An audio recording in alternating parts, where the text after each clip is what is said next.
നാട്ടിക ശ്രീ ഹനുമാൻ സ്വാമി ക്ഷേത്രത്തിൽ മണ്ഡലപൂജ മഹോത്സവത്തിന്റെ ഭാഗമായി സമൂഹാർച്ചന നടന്നു.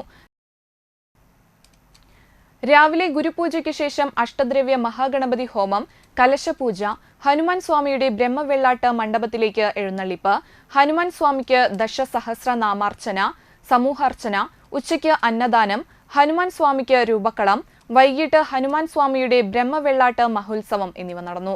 ക്ഷേത്രം മഠാധിപതി അനന്തു സുരേഷ് മുഖ്യ കാർമ്മികനായി. ക്ഷേത്രം കാര്യദർശി രാജൻ ചടങ്ങുകൾക്ക് നേതൃത്വം നൽകി. നിരവധി ഭക്തർ ചടങ്ങുകളിൽ പങ്കെടുത്തു.